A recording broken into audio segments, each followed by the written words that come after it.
बिस्मिल्लाहिर्रहमानिर्रहीम। अस्सलाम वालेकुम। कैसे हैं स्टूडेंट्स? उम्मीद है कि सब खैरियत से होंगे। लिसानुल हिसाब के नए लेक्चर के साथ हम मौजूद हैं। मेरे सामने है 9th क्लास की मैथमेटिक्स की book Khyber Pakhtunkhwa text book board Peshawar. जी, हम स्टार्ट किया हुआ था 16 यूनिट और हम 16.1 थ्योरम को कंप्लीट कर चुके थे। आज हम इंशाल्लाह स्टार्ट करने वाले हैं जनाब 16.2 को, और ये भी 16.1 थ्योरम की तरह इंतहाई आसान है। पैरेललोग्राम्स पे बेस करता है और फिर सेम ही तकरीबन इसकी भी स्टेटमेंट है, लेकिन एक वर्ड का फ़र्क है और उस पर अभी बात करते हैं। बस उसी वर्ड की वजह से ये दोनों स्टेटमेंट्स दोनों एक दूसरे से अलग हैं। ठीक है जी, तो चलिए स्टार्ट करते हैं। बिस्मिल्लाहिर्रहमानिर्रहीम। जी, स्टेटमेंट कहती है कि पैरेललोग्राम्स ऑन इक्वल बेसिस, ये वो वर्ड है जो स्टेटमेंट में चेंज हुआ, and having the same altitude are equal in area. बाकी वही है सारी स्टेटमेंट। वो कहता है कि वो वाले पैरेललोग्राम्स जो बेसिस में इक्वल हो। लास्ट थ्योरम में वो कह रहा था जिनकी बेस सेम हो, यानी एक पैरेललोग्राम की जो बेस बन रही है वही आगे दूसरे पैरेललोग्राम की बेस बने, लेकिन उस वक्त सेम था, अब इक्वल है। अब इक्वल कहीं भी हो सकता है, वो 10 मीटर के फासले के बाद भी दूसरी बेस शुरू हो सकती है, लेकिन है वो इक्वल। शर्त ये है कि जो पहले वाले पैरेललोग्राम की बेस की लेंथ होगी, दूसरे वाले पैरेललोग्राम की बेस की भी लेंथ उतनी ही होगी। दूसरे लफ्ज़ों में ए बी कॉन्ग्रेंट है ई एफ के अकॉर्डिंग टू दिस फिगर। ठीक है जी। और उसके अलावा क्या स्टेटमेंट में कह रहा है कि हैविंग सेम एल्टीट्यूड, यानी उनकी हाइट परपेंडिकुलर हाइट सेम हो। यहाँ पे भी हमने लास्ट थ्योरम में भी यही कहा था कि सेम पैरेलल लाइंस में लाई करें या सेम हाइट हो। तो यहाँ पे उसने सेम पैरेलल लाइंस तो नहीं कहा, अलबत्ता सेम एल्टीट्यूड कहा है। ये भी स्टेटमेंट में वहाँ मौजूद था 16.1 में। तो इस और आर या कॉमा या देन आ गया तो स्टेटमेंट को आपने यहीं पे ब्रेक कर लेना है। इक्वल हैं ये दोनों पैरेललोग्राम्स एरियाज़ में, this is what you have to prove. अब देख सकते हैं इसीलिए इसने प्रूव में लिखा है कि parallelograms are equal in area, ये आपको प्रूव करना है। जबकि गिवन आपको क्या है कि पैरेललोग्राम्स हैं और उनका सेम एल्टीट्यूड है, सेम पैरेलल लाइंस के अंदर लाई कर रहे हैं और उनकी बेसिस इक्वल हैं। ठीक है जी, यानी बराबर हैं लेंथ में है। आप देख सकते हैं फिगर में अलग अलग हैं। उसने पी क्यू और आर एस दो पैरेलल लाइंस ले ली, दो उसने बीच में पैरेललोग्राम्स ले लिए। एक है जनाब ए बी सी डी और दूसरा है ई एफ जी एच। ठीक है, और आप देख सकते हैं दोनों के दरमियान गैप है, सेम बेस के साथ उसने नहीं बनाया हुआ। तो यही बात वो गिवन में कह रहा है कि ए बी सी डी और ई एफ जी एच जो है वो दो पैरेललोग्राम्स हैं जिनका एल्टीट्यूड सेम है, और ब्रैकेट में वो एक्स्ट्रा इन्फॉर्मेशन लिख रहा है कि दूसरे लफ्ज़ों में हम ये कह सकते हैं कि वो सेम पैरेलल लाइंस में लाई कर रहे हैं। और जो दूसरी इंपॉर्टेंट बात जो इस थ्योरम में गिवन है वो ये है कि इन दोनों की बेसिस की लेंथ इक्वल है, यानी ये बी कॉन्ग्रेंट है ई एफ के। ठीक हो गया जी। Now construction is required in this theorem.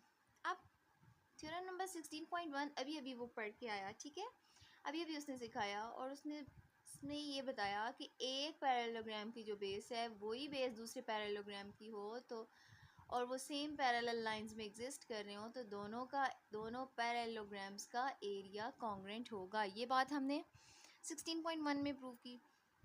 यही कंडीशन वो यहाँ पे लाना चाह रहा है। यहाँ पे ए बी सी डी एक पैरेललोग्राम है। ठीक है, इसी बेस को लेके वो आगे फर्दर कंस्ट्रक्शन में इस तरह से जॉइन करता है लाइंस को। देखिए, इस पैरेललोग्राम की बेस को इस पैरेललोग्राम की इस साइड के साथ इस तरह से मैच कर रहा है कि अगर हम देखें तो ये वो पैरेललोग्राम आ रहा है। ठीक है, फर्स्ट वाला इसी बेस के साथ कंस्ट्रक्शन वाला पैरेललोग्राम बन गया, और फिर देखें इसकी बेस के साथ नेक्स्ट पैरेललोग्राम बन गया। तो आप गौर कीजिए, तीनों पैरेललोग्राम्स जो है वो कहीं ना कहीं से अटैच हो गए। ठीक हो गया जी। यही करने के लिए उसने कंस्ट्रक्शन में कंडीशन ये रखी कि ए को एच से ज्वाइन करें और बी को जी के साथ ज्वाइन करें ताकि ये बेसिस जो हैं वो आपस में जुड़ जाएं। ठीक हो गया। अब आप देख सकते हैं 16.1 की हेल्प ले सकते हैं। अब फर्स्ट थ्योरम फिर बेस मैच कर रही है, सॉरी फर्स्ट पैरेललोग्राम फिर बेस मैच कर रही है इसी के दूसरे पैरेललोग्राम से, और फिर इस कंस्ट्रक्शन वाले पैरेललोग्राम की फिर बेस मैच करी है एक अगले पैरेललोग्राम के साथ, जो कि बहुत हेल्पफुल होगा इसकी प्रूफ के लिए। ठीक है जी, तो चलते हैं प्रूफ की तरफ और देखते हैं कि यहाँ पे वो क्या कहता है। कहता है जी कि since this is a symbol for since, जैसा कि एच जी कॉन्ग्रेंट है ई एफ के, ये एच जी साइड इस ई एफ साइड के कॉन्ग्रेंट है। देखिए अगर ई एफ जी एच एक पैरेललोग्राम है तो अपोजिट साइड्स कॉन्ग्रेंट हुई ना, इसलिए वो ये कह रहा है कि अपोजिट साइड्स ऑफ पैरेललोग्राम। और अकॉर्डिंग टू गिवन वो ये कह रहा है कि ए बी कॉन्ग्रेंट है ई एफ के, या ई एफ कॉन्ग्रेंट है ए बी के। ये बात आपको गिवन थी। पहली स्टेटमेंट में हम कह रहे हैं कि ई एफ जी एच के कॉन्ग्रेंट है, फिर हम कह रहे हैं ई एफ ए बी के कॉन्ग्रेंट है। अगर ई एफ जी एच या एच जी के भी कॉन्ग्रेंट है और ई एफ ए बी के भी कॉन्ग्रेंट है, इसका मतलब है ए बी और एच जी भी आपस में कॉन्ग्रेंट है by the help of transitive property. ठीक है, अगर एक इक्वेशन में सेम वैल्यूज़ इक्वल आ रही हैं तो जो सेम नहीं है वो भी आपस में इक्वल होंगी, अगर दो इक्वेशंस इस तरह से कॉन्ग्रेंट हैं तो। ठीक है, इसको ट्रांजिटिव प्रॉपर्टी कहते हैं। अब आप ज़रा इस बात को गौर से फिगर में चेक कीजिए। कहता है therefore A B is congruent to H G. अब ए बी और एच जी को ज़रा फिगर से चेक कीजिए। ये ए बी इस एच जी के कॉन्ग्रेंट है, ये हमारे पास अभी रिज़ल्ट आया। ठीक है, और आपको ये पता है कि ये पी क्यू और आर एस दो पैरेलल लाइंस हैं और ए बी और एच जी उन पैरेलल लाइंस के छोटे छोटे पार्ट्स हैं। ये ए बी जी एच एक फोर साइडेड क्लोज्ड फिगर है जिसको हम क्वाड्रिलेटरल कहते हैं। एक ऐसा क्वाड्रिलेटरल जिसकी दो अपोजिट साइड्स पैरेलल भी हैं और कॉन्ग्रेंट भी हैं, तो ये यकीनन एक पैरेललोग्राम हुआ। इसलिए वो ये कहता है कि ये भी तो एच जी के पैरेलल था। हम कह रहे हैं ए बी एच जी के कॉन्ग्रेंट भी है। अगर ऐसा है तो इसका मतलब है ए बी जी एच एक पैरेललोग्राम है। ठीक है, और उसकी रीज़न उसने बता दिया है कि अपोजिट साइड जो है वो पैरेलल भी आ रही हैं, कॉन्ग्रेंट भी आ रही हैं, इस वजह से। अच्छा, अब अगर ए बी जी एच यानी कंस्ट्रक्शन वाला जो हमारे पास पैरेललोग्राम है वो अगर साबित हो जाता है कि वो एक पैरेललोग्राम है, तो अब हमारी कंस्ट्रक्शन के मुताबिक ओरिजिनल वाला फर्स्ट पैरेललोग्राम सेम बेस के साथ कंस्ट्रक्शन वाले दूसरे पैरेललोग्राम के साथ अटैच्ड है। देखिए पहले उसने साबित किया कि कंस्ट्रक्शन में जो कुछ हमने किया ये ए बी जी एच ये फिगर भी एक पैरेललोग्राम है। जब पैरेललोग्राम साबित हो गया, अब उसके लिए आसान है ये कहना कि ये ए बी सी डी का जो एरिया है वो ए बी जी एच के एरिया के कॉन्ग्रेंट है, जैसा कि हमने 16.1 थ्योरम में सीखा कि जब थ्योरम्स की जब पैरेललोग्राम्स की बेसिस सेम होती हैं। ठीक है, और इस वक्त सेम बेस कैसे है, ए बी बेस है।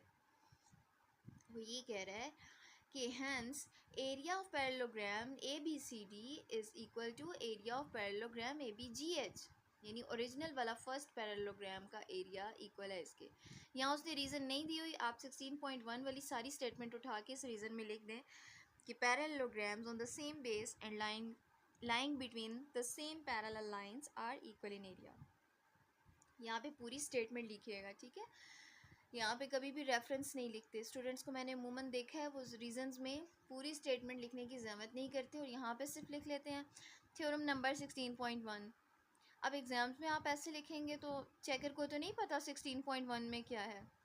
ठीक है, तो रेफरेंस नहीं देना, पूरी स्टेटमेंट लिखनी है, इस तरह आप मार्क्स कटवा लेंगे अपने। ठीक हो गया जी। अच्छा, हम कह रहे हैं A B C D first वाले पैरेललोग्राम का एरिया दूसरे वाले कंस्ट्रक्शन वाले पैरेललोग्राम के एरिया के कॉन्ग्रेंट है।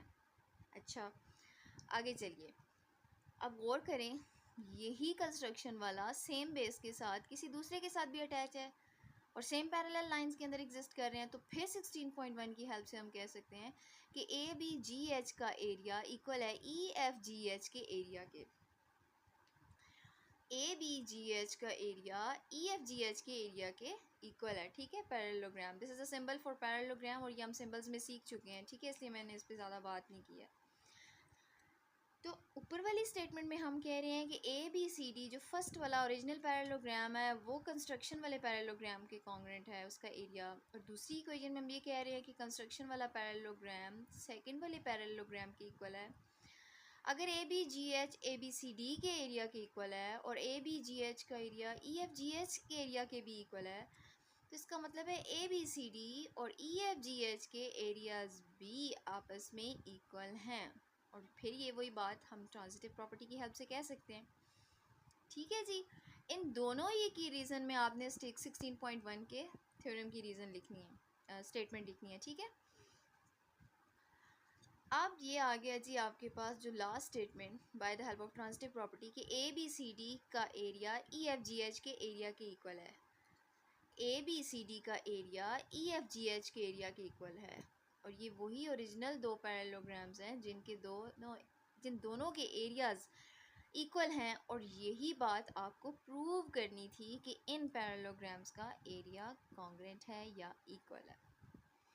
ठीक है जी, बहुत आसान थ्योरम है, सिर्फ उसमें और इसमें सिर्फ इतना सा फ़र्क है। वो कह रहा था कि सेम बेसिस, ये कह रहा है इक्वल बेसिस। तो एग्ज़ाम्स में बहुत ख्याल कीजिएगा कि इक्वल बेसिस की थ्योरम आ जाए और आप फर्स्ट वाला प्रूव कर रहे हो, तो इस तरह से कोई ऐसी गलती नहीं कीजिएगा। इक्वल जो है वो अलग अलग भी हो सकते हैं, बहुत दूर भी हो सकते हैं, कहीं पे भी बने हुए हो सकते हैं, लेकिन होंगे पैरेलल लाइंस के अंदर ही, ये कंडीशन है। और सेम बेस के लिए किसी भी कंस्ट्रक्शन की ज़रूरत नहीं है, वो उसी तरह से इसको प्रूव कर सकता है। चलिए जी, यहाँ तक इसका प्रूव कंप्लीट होता है। 16.1 और 16.2 थ्योरम्स हो गए। इंशाल्लाह नेक्स्ट लेक्चर में हम नेक्स्ट थ्योरम्स को कंटिन्यू करेंगे और फिर देखेंगे उनमें क्या डिफरेंस है। यहाँ तक किसी भी किस्म का क्वेश्चन आप ज़रूर कमेंट सेक्शन में पूछिए, आपको उसका आंसर किया जाएगा। नेक्स्ट वीडियो तक अल्लाह हाफ़िज़।